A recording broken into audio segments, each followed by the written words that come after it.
Hi friends, నేను మీ ఇత్తినేని Santosh Kumar, life insurance అడ్వైజర్ని.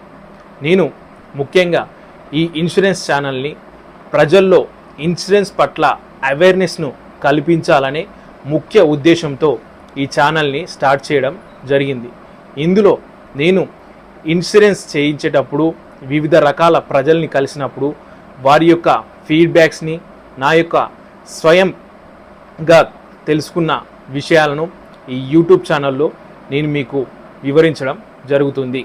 మరి మీ సహకారంతో మీ సహాయం ఉంటేనే నేను ఈ ఛానల్ అనేది ముందు తీసుకుపోవడానికి అవకాశం ఉంటుంది. కాబట్టి ప్రతి ఒక్కరూ నా యొక్క ఛానల్ని సబ్స్క్రైబ్ చేసుకొని మీ యొక్క ఫ్రెండ్స్కి కూడా ఫార్వర్డ్ చేయండి.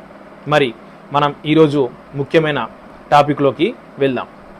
అసలు మనకు ఇన్సూరెన్స్ అంటే తెలుసుకుందాం. ముందుగా ఇన్సూరెన్స్ అంటే మనం ఒక కంపెనీతో అగ్రిమెంట్ చేసుకొని ఆ కంపెనీకి మనం కొంత సొమ్మును అంటే ప్రీమియం రూపంలో చెల్లించుకుంటూ ఉండడం జరుగుతుంది. ఈ ప్రీమియం రూపంలో ప్రతి సంవత్సరం మనం డిసిప్లిన్డ్గా అమౌంట్ అనేది ఒక కంపెనీకి పేమెంట్ చేస్తూ ఉంటాం. అనుకోకుండా మనకి ఏదైనా రిస్క్ జరిగినా లేదా ఏదైనా జబ్బు వచ్చినా మనం ఏదైతే ప్రీమియం పేమెంట్ చేశామో ఆ ప్రీమియంలో నుండి మనకు అమౌంట్ అనేది కంపెనీ రిటర్న్ ఇవ్వడం జరుగుతుంది. ఈ రకంగా ఇన్సూరెన్స్ అనేది మనం చేయడం జరుగుతుంది. అంటే సింపుల్ భాషలో చెప్పాలి అంటే ఇన్సూరెన్స్ అంటే మనం ఒక కంపెనీకి ఒక అగ్రిమెంట్ ద్వారా అనుకోకుండా నాకు ఏదైనా సంఘటన జరిగితే నేను కొంత మొత్తం మీకు చెల్లిస్తున్నాను కాబట్టి నేను చెల్లించిన ఆ మొత్తంలో నుండి నాకు ఏదైనా సంఘటన జరిగితే మీరు ఆ మొత్తాన్ని నా కుటుంబానికి వచ్చే విధంగా చెల్లించండి అని చెప్పి మనం ఒక అగ్రిమెంట్ చేసుకుంటాం. దీన్నే ఇన్సూరెన్స్ అనడం జరుగుతుంది. మరి మొదటిసారిగా మనకు భారతదేశంలో ఇన్సూరెన్స్ అనేది 1818వ సంవత్సరంలో కలకత్తాలో ఓరియంటల్ లైఫ్ ఇన్సూరెన్స్ అని స్టార్ట్ చేయడం జరిగింది. ఇదే మన భారతదేశంలో మొదటి ఇన్సూరెన్స్ కంపెనీ. ఇది బ్రిటిష్ వాళ్ళు స్టార్ట్ చేయడం జరిగింది. కేవలం బ్రిటిష్ వాళ్ళకు మాత్రమే ఈ ఇన్సూరెన్స్ అనేది వర్తింపజేయడం జరిగింది. భారతీయులకు దీనిలో ఇన్సూరెన్స్ అనేది ఇచ్చేవాళ్ళు కాదు.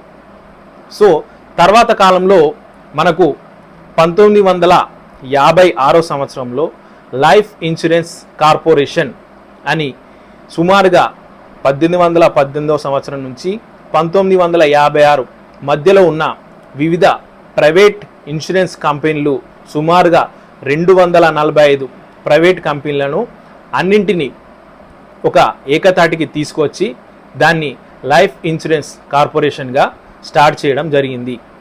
తర్వాత 1900 సంవత్సరంలో అంటే మనకు రిఫార్మ్స్ రావడం జరిగింది. దీన్ని పివి నరసింహారావు గారు స్టార్ట్ చేయడం జరిగింది. ఇందులో ప్రైవేటైజేషన్కి పెద్దపీట వేయడం జరిగింది ఆ కాలంలో. సో ఆ టైంలో మనకు బ్యాంకులు, ఇన్సూరెన్స్లు ఇట్లా ప్రతి దాంట్లో ప్రైవేటైజేషన్ రావడం జరిగింది. సో ఈ సంస్కరణల ద్వారా ఇన్సూరెన్స్లో కూడా పెద్ద మార్పులు రావడం జరిగింది. అప్పటి వరకు ఉన్న ఒక ఎల్ఐసి ఇన్సూరెన్స్ కంపెనీయే కాకుండా వివిధ రకాల ప్రైవేట్ ఇన్సూరెన్స్ కంపెనీలు కూడా స్టార్ట్ చేయడానికి అవకాశం అనేది ఇక్కడ పునాది పడడం జరిగింది. తర్వాత 1993లో మల్హోత్రా కమిటీ ఏర్పాటు చేసి మరి ఇన్సూరెన్స్కు సంబంధించిన కొన్ని రూల్స్ అండ్ రెగ్యులేషన్స్ పెట్టాలని, వాటిని ఏ రకంగా ఉంటే బాగుంటుంది అని చెప్పేసి 1993వ సంవత్సరంలో మల్హోత్రా కమిటీ, దీనికి భారత రిజర్వ్ బ్యాంక్ మాజీ గవర్నర్ మల్హోత్రా అధ్యక్షతన ఈ కమిటీ అనేది స్టార్ట్ కావడం జరిగింది. దీని ద్వారా నుండి ప్రైవేట్ కంపెనీలు అనేది మనకు భారతదేశంలో స్టార్ట్ కావడానికి అవకాశం అనేది ఇక్కడి నుంచి ఏర్పడడం జరిగింది. తర్వాత 1999వ సంవత్సరంలో IRDA అనే ఒక చట్టాన్ని మన భారత ప్రభుత్వం ఆమోదించడం జరిగింది. ఇది 2000 సంవత్సరం నుండి పూర్తిగా అమల్లోకి రావడం జరిగింది. దీని యొక్క ప్రధాన కార్యాలయం మన తెలంగాణలో హైదరాబాద్లో ఉండడం జరిగింది. మరి ఈ IRDA అంటే ఏమిటి అని అంటే insurance regulatory and development authority of India. అంటే ఇన్సూరెన్స్కు సంబంధించిన ముఖ్య విషయాలను ఈ IRDA అనేది నిర్వహించడం జరుగుతుంది. మరి ఈ IRDA యొక్క ముఖ్యమైన కార్యక్రమాలు ఏంటి అనంటే, ఒకటి, ఇన్సూరెన్స్కు సంబంధించిన ప్రతి విషయం IRDA పర్యవేక్షిస్తుంది. అందులో బీమా సంస్థలు ఏవైతే వస్తాయో వాటి పట్ల నియంత్రణ మొత్తం IRDA చేతిలో ఉండడం జరుగుతుంది. కొత్తగా ఏదైనా కంపెనీలు స్టార్ట్ చేయాలంటే వాటికి లైసెన్సులు ఈ IRDA ద్వారానే ఇవ్వడం జరుగుతుంది.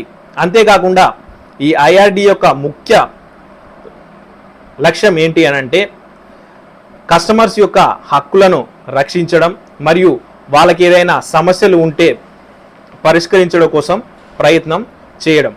మరియు అంతేకాకుండా కంపెనీలు ఇప్పుడు ప్రస్తుతం మనకు ప్రైవేట్ కంపెనీలు మన ఇన్సూరెన్స్ విభాగంలో రావడం జరిగింది. కాబట్టి ఈ కంపెనీలు ఏదైనా కొత్త పాలసీని ఇష్యూ చేసినప్పుడు ఆ పాలసీ అనేది కస్టమర్ రిలేటెడ్గా ఉందా లేదా అని చెక్ చేయడం, మరియు ఆ పాలసీలో ఏదైనా మార్పులు చేర్పులు ఉంటే మళ్ళీ ఆ కంపెనీకి తిరిగి సూచనలు సలహాలు ఇచ్చి కొత్త రకమైన పాలసీలు ఇష్యూ చేయడానికి IRDAకు అధికారం ఉంటుంది. అంతేకాకుండా భారతదేశంలో ఉన్న ప్రతి ఇన్సూరెన్స్ కంపెనీ యొక్క పూర్తి రెగ్యులర్ ఆడిటింగ్ అనేది మన IRDA ద్వారానే నిర్వహించడం జరుగుతుంది. సో మొత్తంగా చూసుకుంటే మన భారతదేశంలో ఉన్న ప్రతి ఇన్సూరెన్స్ కంపెనీ అనేది IRDA కింద పనిచేయడం జరుగుతుంది. ఏ ఇన్సూరెన్స్ కంపెనీ అయినా IRDA యొక్క రూల్స్ అండ్ రెగ్యులేషన్స్ ఖచ్చితంగా పాటిస్తేనే అది మన గవర్నమెంట్ అనేది ఆమోదించడం జరుగుతుంది. సో ఇలా IRDA అనేది భారతదేశంలో ఏర్పడ్డ తర్వాత నుంచి మనకు ఇన్సూరెన్స్లో పెద్ద మార్పు అనేది రావడం జరిగింది. సో ఇలా ఇన్సూరెన్స్ అంటే ఏంటో తెలుసుకున్నాం. తర్వాత మనకు ఇన్సూరెన్స్ అనేది ఏ రకంగా స్టార్ట్ అయ్యింది, అందులో IRDA అంటే ఏమిటి, IRDA యొక్క ముఖ్యమైన కార్యక్రమాలు ఏంటో ఈ వీడియోలో మీకు తెలియజేయడం జరిగింది.